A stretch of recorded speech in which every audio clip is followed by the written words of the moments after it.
Rencontrez Miroku. Avec des cheveux noirs de jais et une peau pâle, on pourrait facilement la confondre avec une belle femme jusqu'à ce qu'il voie la longue fente qu'elle a en guise de bouche, s'étendant jusqu'à ses oreilles. Autrement connue sous le nom de femme à la bouche fendue, Miroku n'est pas entièrement humaine. Légende urbaine, elle se nourrit de la peur de ses victimes et de la force de ses rumeurs. Pour survivre, tout le monde s'enfuit en criant à sa vue. Tout le monde sauf Sano Kyoshi, un garçon de 17 ans destiné à devenir le mari de Miroku. Miroku essaie toujours de lui faire peur. Tout comme ce matin, elle apparaît dans toute son horreur, la bouche grande ouverte. Mais son fiancé ferme calmement son livre et lui note 2 sur 10. Miroku s'effondre sous la défaite et Kyoshi lui suggère de changer sa routine. Il est difficile d'avoir peur des mêmes vieux trucs, alors il dit qu'elle devrait essayer une petite variante pour satisfaire ses clients. Par « satisfaire », il entend « effrayer » et par « client », il entend « victime ». Miroku lui rappelle qu'il n'est pas un client, mais plutôt sa fiancée. Et comment un lycéen finit-il par se fiancer avec une créature de légende, demandez-vous? Dans cet univers, il y a des familles qui se sont données pour mission de perpétuer les légendes urbaines. L'une d'elles est la maison Sano, qui a pour tradition de marier les chefs de famille à ces monstres mythiques. Miroku ne veut pas épouser Kyoshi, mais elle n'a pas vraiment le choix. Lorsque Kyoshi demande pourquoi elle est si opposée au mariage, il s'avère que Miroku a de nombreuses raisons. Premièrement, elle ne veut pas être mariée à un lycéen et préfère de loin retrouver ses pouvoirs par ses propres efforts. Mais elle est également convaincue qu'un mariage entre un humain ordinaire et une légende urbaine ne peut pas bien se terminer. Miroku pense également que Kyoshi a été contraint de conclure l'accord, mais son traitement doux suggère le contraire. Et si cela ne suffit pas, admettre qu'il espère que tout se déroulera comme prévu le montre assez clairement. Mais il admet ouvertement qu'il l'aime bien, et n'importe qui ne devrait-il pas avoir le droit d'épouser la personne qu'il aime? Le lendemain, Miroku part à la recherche de la bonne atmosphère pour sa prochaine frayeur et découvre un hangar avec exactement l'ambiance qu'elle recherche, en espérant que l'endroit parfait sera ce qui fera finalement flipper Kyoshi. Miroku est distrait, planifiant l'embuscade, lorsque Kyoshi lui-même se glisse derrière elle avec un masque de démon et lui fait tellement peur que sa mâchoire devient littéralement détraquée. Kyoshi a entendu son plan et dit qu'elle a encore échoué.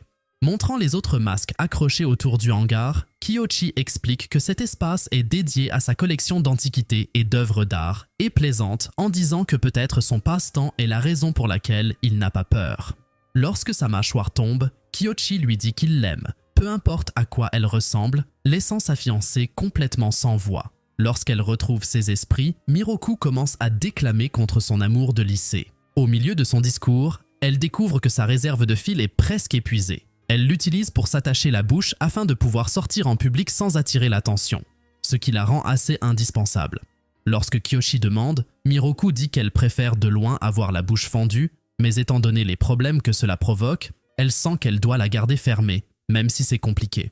Elle devient rapidement irritée par tous ces questionnements et confronte Kyoshi, lui demandant s'il a un problème. Comme il se plaint tellement, Kyoshi en profite pour lui dire que peu importe si c'est déchiré ou cousu, il la trouve toujours belle, ce qui la fait immédiatement rougir à nouveau. Encore un point pour Kyoshi. On dirait que cet adolescent a quelques tours dans son sac. Mais Kyoshi est aussi un peu inquiet. Elle coude littéralement sa peau. Est-ce que ça ne fait pas mal? Miroku dit que ce n'est pas douloureux, alors Kyoshi demande s'il peut le toucher. Sa fiancée est d'accord, disant que son corps est totalement différent de celui des humains et qu'elle ne pourra rien ressentir. C'est du moins ce qu'elle pense. Quand Kyoshi pose une main sur sa joue et met son doigt sur ses lèvres, elle semble certainement le sentir. Ses yeux s'ouvrent grands comme des projecteurs et elle recommence à rougir. Quand elle s'endort cette nuit-là, Miroku rêve de leur interaction. Mais avant que cela ne devienne vraiment torride, elle se réveille. Au lendemain du rêve, elle se sent frustrée et plongée dans ses pensées. Miroku remarque à peine où elle va jusqu'à ce qu'elle tombe sur une petite vieille dame qui surgit de nulle part et lui fait peur. Raid pour un monstre aussi terrifiant. Miroku a peur beaucoup plus souvent qu'elle n'effraie. Cette petite vieille femme est leur servante, Saya, qui se présente et dit à Miroku que Kyoshi vient de sortir. Miroku est surpris car Kyoshi ne sort presque jamais, surtout sitôt le matin. Au lieu de se méfier, elle profite de cette occasion pour le prendre au dépourvu. Alors qu'il est seul et ne s'attend pas à ce qu'elle le suive, elle s'enfuit toute excitée et retrouve son fiancé non loin de la maison. Miroku veille à ne pas être vue en train de regarder dans un coin, ce qui lui donne un excellent point de vue. Lorsque Kyoshi rencontre un type étrange avec des lunettes de soleil et des cheveux blonds, Elle craint qu'il ne soit tombé sur un gangster et commence à imaginer que peut-être ce type a essayé de tromper Kyochi pour qu'il lui donne de l'argent ou quelque chose du genre. L'inconnu refuse de lâcher Kyochi et elle surprend son fiancé refuser quelque chose, disant qu'il n'a aucun intérêt à aller dans cet endroit terrifiant, quoi que cela fasse référence. Maintenant, Miroku est vraiment inquiet. Cela ressemble à un enlèvement, déterminé à le sauver de ce qui pourrait être un destin terrible. Miroku retire un côté de ses points de suture, appelant l'inconnue blonde alors qu'elle laisse tomber son célèbre slogan « Suis-je belle ?» L'étranger commence à trembler et s'enfuit en criant comme un bébé. Kyochi, comme d'habitude, n'a pas peur ni même est surprise de la voir. Une fois le type disparu, elle lui demande comment il s'est impliqué avec un voyou, supposant immédiatement qu'il s'est attiré des ennuis en faisant sa gueule. Kyochi est silencieux et Miroku commence à babiller pour combler le silence. Kyochi l'interrompt et la remercie de l'avoir sauvé. En revenant, Miroku demande pourquoi il a quitté la maison si tôt, et Kyochi lui tend un sac contenant un kit de couture et plus de fil. Cependant, Miroku ne se rend pas compte qu'il l'a acheté pour elle, et Kyochi se demande s'il devrait simplement le rendre puisqu'il préfère de toute façon son sourire naturel. Si on peut vraiment appeler ça un sourire, bien sûr. Avant d'arriver à la maison, ils sont à nouveau arrêtés par l'inconnu blond. Il les coince et dit à Kyochi qu'il ne s'en sortira pas cette fois, même si Miroku est presque sûr que c'est en fait lui qui s'est enfui en criant auparavant. Le type blond jette un coup d'œil derrière Kyochi, là où se cache Miroku. Après avoir surmonté le choc initial de la revoir, il s'excuse d'avoir agi si grossièrement maintenant qu'il sait qu'elle est la fiancée de Kyochi. Maintenant, Miroku est complètement perdue. Le gars qu'elle considère comme un gangster se présente comme Uda, l'assistant et garde du corps de Kyochi, qui est avec lui depuis qu'il est enfant. Il aime jouer avec Kyoshi, mais s'éloigne soudainement lorsqu'il se souvient que son patron est en retard à l'école et n'est même pas encore dans son uniforme. Alors qu'Uda l'emmène à l'école, Miroku l'arrête et le remercie pour le fil, lui disant de faire attention. Je suppose qu'elle a mis la barre très bas parce que Kyochi est tellement ravi qu'il affiche le plus grand sourire jamais vu. Chaque jour qui passe, Miroku devient de plus en plus déterminée à résilier son contrat. Elle demande donc à Uda à quelle heure Kyochi est le plus vulnérable et quand il baisse sa garde, puisqu'aucune de ses embuscades n'a fonctionné du tout. Uda suggère que son maître est le plus faible le matin, alors elle se faufile dans sa salle de bain pendant qu'il dort encore, déterminée à l'attraper lorsqu'il est sans défense. Vous pouvez voir où cela va, n'est-ce pas? Elle claque une main sur son lit, prend sa voix la plus terrifiante et enlève sa couette tout en délivrant sa réplique la plus célèbre. Lorsque Kyochi se réveille et voit ses yeux exorbités au-dessus de lui, il réagit à peine. Il la saisit simplement par l'épaule et la rapproche. Avant de pouvoir rendre cette série classée R, Miroku s'éloigne, furieux d'avoir encore échoué après avoir réalisé qu'elle avait oublié de dénouer son fil. Non pas que cela ferait vraiment une différence. Il ne semble pas que Kyochi puisse être effrayé par quoi que ce soit à ce stade. Miroku aurait peut-être réessayé si Kyochi ne l'avait pas soudainement tiré vers le lit. Toujours à moitié endormie et la tenant contre elle, elle commence à se tortiller, faisant des histoires alors que Kyochi lui dit de se taire. Sinon, Uda et Saya viendront les retrouver dans une position plutôt compromettante. Évidemment, il souhaite se blottir le plus longtemps possible contre sa fiancée. Quand elle regarde à quel point il semble détendu sur le lit, elle ne trouve pas le cœur de le réveiller. Alors elle cède, s'enfouissant à ses côtés et fermant les yeux, surprise de se retrouver à l'aise dans ses bras. Lorsque Kyochi se réveille, les rôles s'inversent lorsqu'il la découvre en train de somnoler à côté de lui. Pour une fois, c'est à son tour de transpirer et d'avoir le cœur qui bat à 100 à l'heure. Après avoir dormi dans le même lit et vécu ensemble pendant un certain temps, Kyochi décide que la prochaine étape consiste à amener sa fiancée à manger avec lui. Jusqu'à présent, elle a toujours dit non. Cela a peut-être quelque chose à voir avec le fait qu'elle n'est pas humaine et qu'elle n'a pas besoin de nourriture. Mais Kyochi sait qu'elle peut manger, alors il lui demande quel est son plat préféré. Quand Uda entre dans la cuisine plus tard, il trouve une photo tout droit sortie d'une scène de crime, qui ressemble plus à la tentative de Kyochi de cacher un corps qu'à la cuisine. Miroku a déclaré que son plat préféré était les bonbons durs. Et même si ce n'est pas vraiment un aliment adapté aux débutants, Kyochi est déterminé à le préparer. Uda panique quand Kyochi se coupe la paume, et pendant qu'il se fait un pansement, il demande à son jeune maître à quoi sert toute cette manie. Kyochi lui dit qu'il veut manger avec Miroku, et Uda semble comprendre sa frustration.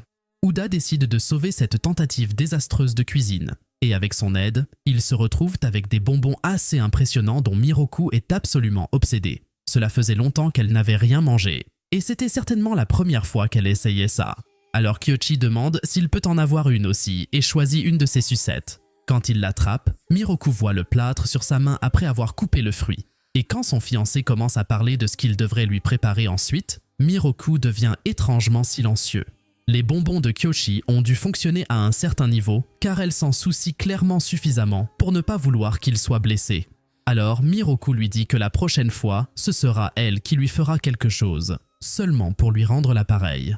Bien sûr, maintenant qu'il va à l'école plus régulièrement, les camarades de classe de Kyoshi s'intéressent davantage à lui. Un enfant en particulier a le pressentiment que Kyoshi a une petite amie car il arrive toujours en retard et semble plus heureux ces jours-ci. Alors ce gamin, Ken-chan, décide de suivre Kyoshi pour essayer de l'attraper avec sa copine, car c'est une chose tout à fait normale que les adolescents fassent à leurs camarades de classe. Ses deux copains s'en moquent, mais Ken-chan est un peu obsédé par Kyoshi. Cela pourrait être un choc à entendre, mais apparemment, le fiancé maussade de Miroku est le gars le plus populaire de l'école. Toutes ses filles sont obsédées par lui. Il a même son propre fan club. Les trois garçons le traquent dans une ruelle, où ils décident de se séparer après l'avoir perdu au coin de la rue. C'est alors que Kyoshi apparaît à l'épaule de Ken-chan et lui demande ce qu'ils font exactement. Je veux dire, il n'était guère subtil. Ken-chan le dit et demande à Kyoshi s'il sort avec quelqu'un, ce qui n'est probablement pas ce que vous attendez de trois garçons qui vous suivent chez vous. Les garçons commencent à se chamailler entre eux, alors Kyoshi s'excuse et se tourne pour partir. Avant de pouvoir faire 2 pas, Moroku arrive pile à l'heure. Tous les garçons se tournent vers cette magnifique femme qui s'approche de Kyoshi et lui reproche de l'avoir fait attendre. Kyoshi s'excuse, mais Ken-chan gâche leur tendre moment en annonçant qu'il avait raison. Ces deux-là sortent définitivement ensemble. Il attrape les mains de Miroku et lui demande quel genre de relation elle entretient avec lui, insistant sur le fait qu'ils doivent sortir ensemble. Miroku devient assez mal à l'aise alors que Ken-chan pose question après question sur leur relation et veut connaître toutes sortes de détails étranges sur Kyoshi. Est-ce que ce gamin a le béguin pour lui ? Il est toujours en train de babiller lorsque Kyoshi la pousse doucement hors de portée et la présente officiellement sous le nom de Miroku Sano, répondant à toutes leurs questions en laissant entendre fortement qu'ils sont mariés. Et puis il s'en va, comme s'il n'avait pas simplement dit à un groupe de lycéens qu'il avait une femme. En les voyant jouer au combat alors qu'ils s'éloignent, les camarades de classe idiots de Kyoshi supposent qu'elle n'est que sa sœur. Ses copains traitent Ken-chan de harceleur, le taquinant, mais alors qu'il s'éloigne, une présence étrange et sombre émerge de l'ombre de la ruelle, appelant Miroku et utilisant le nom de famille de Kyoshi. On dirait qu'au moins une personne a réalisé qu'elles n'étaient pas que des frères et sœurs. Un matin, chez les Sano, Miroku regarde son reflet dans un étang et se demande comment elle n'a pas réussi à autant effrayer son mari. Elle commence à craindre d'avoir perdu sa capacité à semer la terreur dans le cœur des humains. Tout en essayant de découvrir de nouvelles techniques, Kyoshi arrive derrière elle et lui fait tellement peur qu'elle finit par tomber dans l'étang et l'entraîne avec elle. À ce stade, je commence à me demander si c'est vraiment Kyoshi qui est le démon. Après s'être trempé dans l'eau de l'étang, Miroku s'installe pour prendre un bain. Pensant à voix haute comme d'habitude, elle grogne que tout est de la faute de Kyoshi. Et entendant son nom, son fiancé l'appelle depuis la porte moustiquaire, lui criant d'arrêter de se faufiler sur elle. Miroku lui dit d'un ton maussade qu'elle ne restera pas longtemps dans le bain puisqu'il reste là, trempé. Pendant qu'elle se trempe longuement, elle lui offre tout ce qu'il veut pour s'excuser. J'ai le sentiment qu'elle va le regretter. Mais Miroku est tout simplement fière, et elle dit simplement qu'elle ne veut rien lui devoir. La demande sur laquelle il atterrit est un rendez-vous, pas comme faire du shopping ou toute autre corvée qu'ils accomplissent. Juste un rendez-vous romantique normal. Kyoshi la remercie de s'inquiéter. Ce qui l'inquiète, c'est ce qu'il aime chez elle, ainsi que sa maladresse. Vraiment, c'est une bonne chose qu'elle soit déjà sa fiancée parce que ce gamin est déjà un idiot pour elle. Comme d'habitude, Miroku agit comme si elle ne l'avait pas entendu et se détourne. Soudain, un bruit effrayant retentit derrière eux, où les deux tourtereaux découvrent un démon de l'ombre, ses mains rampant vers Miroku alors qu'il l'enveloppe. Une voix prévient que tous les secrets et mauvaises intentions seront révélés. L'ombre prend la forme d'un garçon qui traite Kyoshi de humble insecte et l'avertit de rester loin de sa sœur aînée. Waouh! Je ne savais pas que les légendes urbaines pouvaient avoir des frères et sœurs. Alors que Kyoshi est trop abasourdi pour bouger, Miroku crie après son frère, Makoto, pour avoir fait une entrée aussi dramatique. Les frères et sœurs légendaires ne se sont pas réunis depuis un certain temps, et Makoto explique que depuis qu'il l'a vu pour la dernière fois, il s'est entraîné pour devenir une légende respectable. Mais il se présente à leur porte après avoir découvert leur contrat de fiançailles et annonce qu'il ne peut pas permettre à Miroku de se marier dans une famille aussi méprisable. C'est assez dur de parler de quelqu'un que l'on vient tout juste de rencontrer. Mais Makoto ne supporte vraiment pas d'entendre Kyochi appeler Miroku sa femme, et les deux commencent à se disputer, attrapant Miroku si fort qu'il la déchire presque. Quand elle leur crie dessus, ils reculent au moment où Uda arrive, planant à côté de Miroku avec une main sur son épaule. Makoto se met en colère et enroule ses bras autour de sa sœur, essayant délibérément de mettre Kyochi encore plus en colère. Et qu'est-ce que tu sais? Ça marche. Miroku, totalement inconsciente des tactiques de son frère, tente de calmer la situation en le présentant formellement comme la légende du cadavre ambulant aux oreilles diaboliques. Il s'avère que c'est un peu son truc d'entendre des mensonges et de tenir les gens pour responsables de leur tromperie, quoi que cela signifie. Comme Kyochi le dit si impétueusement, il est essentiellement un zombie avec une très bonne ouïe. Mais ses manières ne s'arrêtent pas là, car il insiste alors pour que les fiançailles entre Kyochi et sa sœur soient annulées. Kyochi demande depuis combien de temps ils sont liés, puisqu'il n'a jamais entendu parler de Makoto auparavant. Son frère dit simplement que cela ne le concerne pas. Tout ce qu'il a besoin de savoir, c'est qu'il est à nouveau l'homme le plus important de sa vie. Je veux dire, est-ce vrai? J'ai l'impression qu'un mari est bien plus important qu'un petit frère. Alors qu'ils étaient séparés, Makoto a entendu une vieille histoire chuchotée entre d'autres légendes, selon laquelle les humains de la maison Sano ont trompé leur espèce, en utilisant les contrats qu'ils ont conclus pour profiter d'eux. Apparemment, toutes les légendes qui se sont mariées dans leur famille ont été utilisées à leur propre profit. Certains ont même tellement souffert qu'ils ont choisi de périr au lieu de rester avec eux. Il semble que Miroku ait déjà entendu cette rumeur. Elle insiste sur le fait que c'est une vieille histoire et que les Sanos modernes ne sont pas comme ça. Surpris de sa résistance, son frère lui demande si elle est déjà tombée amoureuse de son fiancé. Lorsque Miroku le nie, Makoto dit que les Sanos n'ont pas pu changer beaucoup parce que Kyochi lui-même lui ment. Il lui demande de repenser à toutes les conversations qu'ils ont eues qui semblent malhonnêtes ou auraient même pu la rendre suspecte. Makoto est convaincu qu'il n'est qu'un menteur et qu'il va seulement l'utiliser. Et pendant qu'il lançait ses accusations contre la famille Sano, Kyochi restait silencieux, sans nier un seul mot.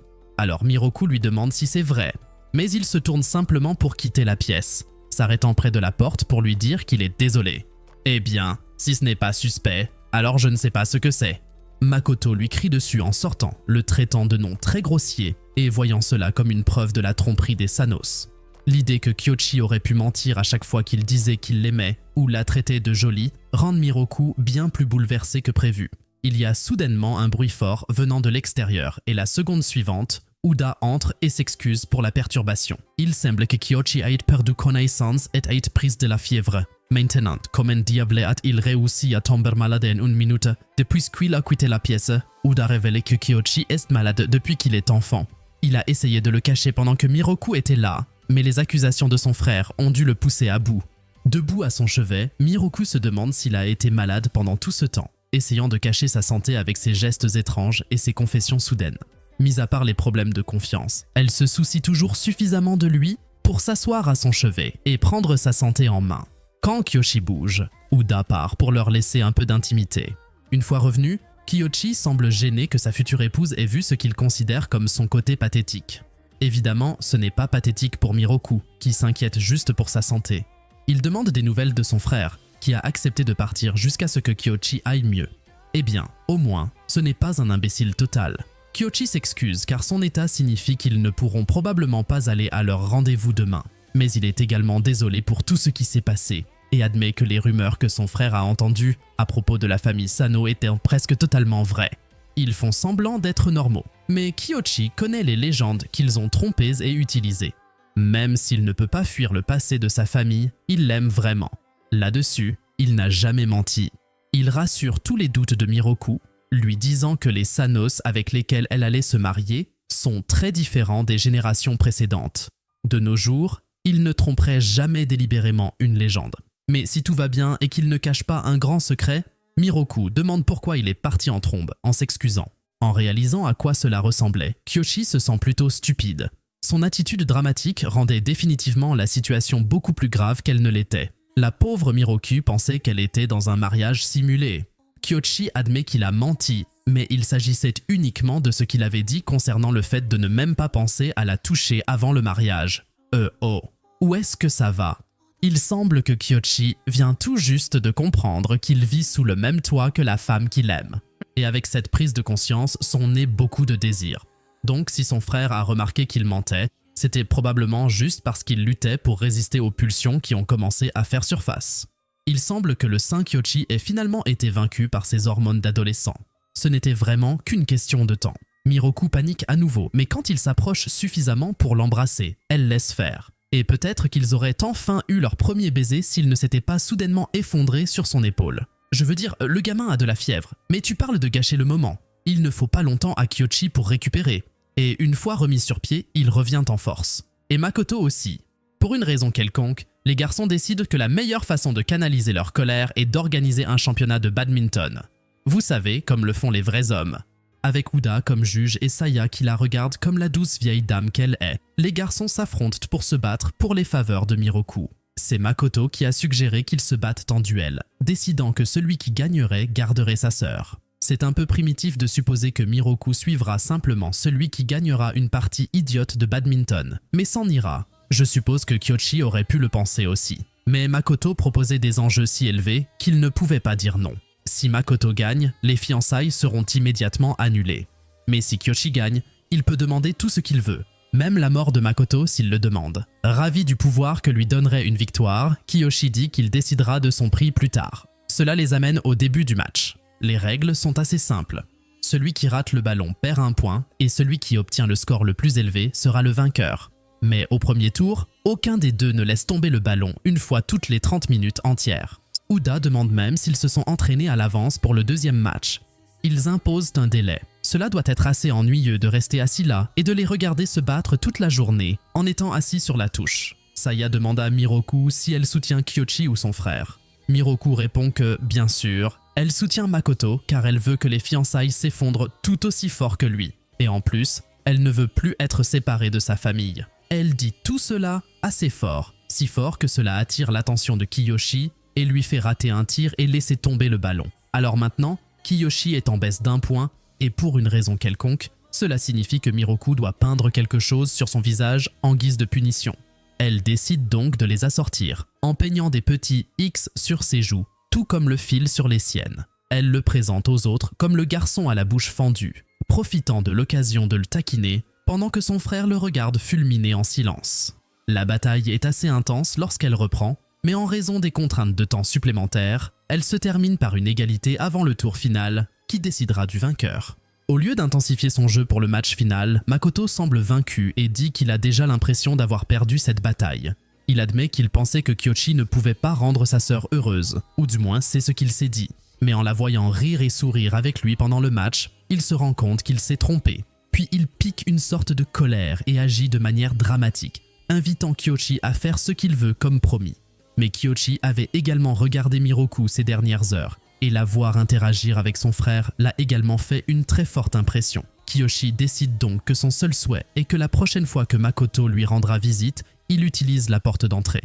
C'est ça. Makoto demande s'il en est sûr, lui rappelant qu'il n'arrêtera pas de se mettre en travers de son chemin et d'essayer de mettre un terme à leur mariage. Kiyoshi hausse les épaules et lui dit que tout va bien. Il ne se soucie pas de ses efforts. Il va juste faire en sorte que Makoto l'accepte comme beau-frère. Après tout, le mariage doit être approuvé par la famille. Il dit qu'il ne voudrait pas que les choses se passent autrement. Surpris et un peu gêné par son côté enfantin, Makoto s'excuse pour tous les ennuis qu'il a causés et accepte de partir. Mais pas avant qu'il donne un bisou à sa sœur sur la joue et s'enfuit avant que Kiyoshi puisse éteindre ses lumières. Quelque chose me dit que ce ne sera pas la dernière fois que nous verrons cet enfant. Kyoshi pense la même chose, mais malgré la disparition de son frère, Miroku est étonnamment heureuse. Peut-être que tout ce qu'elle voulait vraiment, c'était qu'ils s'arrangent tous les deux pour qu'elle puisse les avoir tous les deux avec elle. Et elle n'a pas à craindre d'être séparée de sa famille. Makoto réapparaît bien plus tôt que prévu. Lorsqu'il arrivera dans la classe de Kiyoshi en tant qu'étudiant transféré, il y aura sûrement encore plus de problèmes à venir avec ces deux-là. Mais plus important encore, avec qui Miroku veut-il vraiment se ranger? Ce mariage va-t-il finir par s'effondrer? Ou est-elle déjà tombée amoureuse de Kyoshi plus qu'elle ne le réalise? Koto, réunie avec sa sœur pour la première fois depuis des années, est surpris de ne trouver aucune trace de l'horrible légende qu'elle était autrefois. Aujourd'hui, elle ressemble davantage à une femme humaine dont le fiancé peut la faire rougir rien qu'en lui disant qu'elle est jolie. Oh, comme les temps ont changé. Mais Miroku n'est pas flattée par ce compliment. En fait, elle prend cela comme une insulte, le signe qu'elle a perdu son facteur peur, et qu'elle n'est bonne à rien d'autre qu'à son apparence. Jusqu'à présent, dans les compétitions entre lui et Kyoshi, Kiyoshi a remporté chacune d'entre elles. Mais le frère de Miroku voit sa sœur perdre confiance en elle et en sa légende. Il est donc déterminé à continuer à se battre pour elle. Il crie après Kiyoshi, lui reprochant de ne pas avoir peur de Miroku, même s'il admet que ses tentatives pour l'effrayer sont plutôt ennuyeuses. Ouais, beaucoup de revers? Miroku a clairement besoin d'un petit conseil, alors Uda lui suggère de changer les choses. Effrayer quelqu'un comme Kyoshi n'est pas aussi simple qu'une frayeur. Le prenant au dépourvu, Uda dit qu'elle devrait essayer quelque chose de spécialement adapté à lui. Miroku aime l'idée. Alors elle demande à Kiyoshi de quoi il a peur. Son fiancé ne répond pas mais pose la même question à Miroku. À contre-cœur, elle admet qu'elle a peur des chiens. Et maintenant qu'elle y pense, Kyoshi lui ressemble comme un petit chien. Apparemment, la ressemblance est si forte que lorsqu'il aboie après elle, cela provoque une réaction de la part de Miroku. Pendant qu'ils jouent tous les deux à se battre, Uda demande si Makoto envisage d'abandonner, et bien sûr, il dit que non. Il est convaincu qu'elle trouvera un moyen d'effrayer Kiyoshi et de retrouver sa liberté et son statut d'une manière ou d'une autre. Finalement, vient le moment pour les tourtereaux d'avoir leur premier rendez-vous. Miroku est plutôt nerveuse. Alors elle appelle une amie très célèbre nommée Mary pour lui demander des conseils de mode. Mais Mary n'est pas très coopérative. Elle rappelle à Miroku qu'elle était la reine de toutes les légendes urbaines. Quelqu'un comme elle ne devrait pas s'inquiéter de ce que portent les humains lors des rendez-vous. Même si cela ressemble à une insulte, Miroku prend cela comme un encouragement et décide de rester fidèle à elle-même en s'habillant comme toujours. Eh bien, je suppose que c'est une façon de le faire tourner. Mais maintenant, Miroku se demande ce que Kyoshi va porter, étant donné qu'il porte littéralement exactement le même col roulé noir depuis qu'elle l'a rencontré. Je dirais qu'il y a fort à parier qu'il ne mettra rien de trop spécial, mais juste au cas où, Miroku se rend dans sa chambre pour avoir une idée de son style. Et que trouve-t-elle en ouvrant son armoire? Un rack entier de cols roulés noirs identiques. Comme prévu, n'importe quelle personne normale serait sortie directement. Mais alors que Kyoshi revient de l'école, il trouve sa fiancée coincée dans l'un de ses pulls. En criant de l'intérieur, Miroku admet qu'elle craignait que Kyoshi soit plus mince qu'elle, puisqu'elle mangeait tellement de bonbons ces derniers temps. Les légendes urbaines peuvent-elles même prendre du poids? Genre, est-ce une chose? Quoi qu'il en soit, ce serait le moment idéal pour Kyoshi de rassurer sa future épouse sur le fait qu'elle est parfaite telle qu'elle est. Mais il est tellement amusé par la vue d'elle coincée dans son pull que pendant un moment, il se contente de rire. Il dit qu'il aime quand elle fait des trucs comme ça. C'est plutôt mignon. Assez mignon pour le rapprocher, planant au-dessus de Miroku alors qu'il se penche. Mais comme c'est Kyoshi, il le met en bouteille et se contente d'un baiser sur le front, ce qui n'est guère une surprise. Je pense qu'il est assez prudent de dire que ces deux-là n'atteindront pas la première base avant un certain temps. Mais le lendemain, au rendez-vous, Miroku est tellement gênée par le baiser qu'elle ne peut même pas le regarder. À cause de sa réaction, Kyoshi est également nerveuse et maintenant il s'inquiète du fait qu'elle le déteste.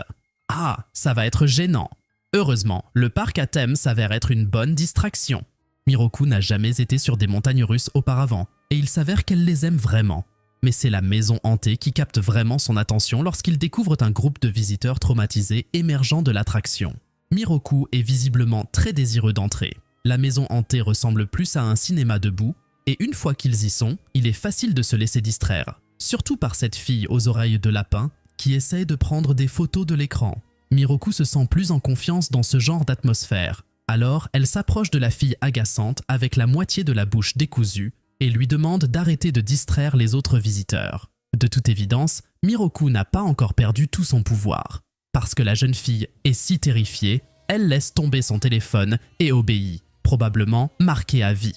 Eh bien, au moins maintenant nous le savons. Si toute cette histoire de légende urbaine ne fonctionne pas, Miroku ferait un excellent employé de cinéma. Quelques minutes plus tard, les autres visiteurs se précipitent dehors, pleurant et hurlant, tandis que Kyoshi et Miroku sont à peine secoués. Une fois la gêne dissipée, le temps passe vite et bientôt c'est l'heure du déjeuner. La suggestion de bonbons et de friandises excite immédiatement Miroku. Alors Kiyoshi s'en va en chercher. Pendant qu'elle attend, Miroku aperçoit Ken-chan, le gamin de la classe de Kyoshi qui est totalement obsédé par lui. Ses copains habituels, Saruto et Kijiyama, sont là aussi, discutant avec Kiyoshi dans la file d'attente. Ken-chan présente à Miroku des excuses très agitées pour l'autre jour où il l'interrogeait pratiquement sur sa relation. Miroku lui dit qu'il n'a pas besoin de s'inquiéter et lui demande de venir s'asseoir à côté d'elle puisqu'il crie tout ça à distance comme un véritable psychopathe. Honnêtement, ce gamin devient de plus en plus bizarre à chaque fois que nous le voyons. Ken-chan révèle qu'il a rencontré son frère, Makoto, à l'école, qui a finalement mis l'enfant au clair sur la relation entre Miroku et Kyochi. Mais si les deux sortent ensemble, Ken-chan demande pourquoi il a dit que son nom de famille était Sano lors de leur première rencontre. Miroku admet à contre-cœur qu'ils sont fiancés, juste à temps pour que les autres apparaissent derrière eux. Kyochi est touchée de l'entendre admettre enfin la vérité puisqu'elle n'a jamais vraiment reconnu leur fiançailles à haute voix auparavant. Miroku, très troublée, essaie de retirer ce qu'elle a dit, mais Kyochi lui attrape la main et dépose un doux baiser sur sa paume, ce qui la fait taire assez immédiatement. En arrière-plan de ce moment très privé, les trois garçons tiennent leur nourriture et regardent simplement. Au moins les amis de Ken-chan ont le bon sens de l'entraîner avant qu'il ne puisse faire davantage de dégâts, laissant les deux tourtereaux manger en paix. Kyochi donne à Miroku un sac entier de bonbons et de beignets, mais elle est encore plus excitée quand Kyochi sort une sucette, faisant toute une histoire sur le fait que c'était la dernière dans le magasin et qu'il l'a achetée juste pour elle. Il en dit vraiment long, lui disant que tout cela en valait la peine parce qu'il a pu voir Miroku admettre enfin ses fiançailles en public. Embarrassée, Miroku est obligée d'admettre qu'elle s'est bien amusée et le remercie pour la journée à travers une bouchée de nourriture.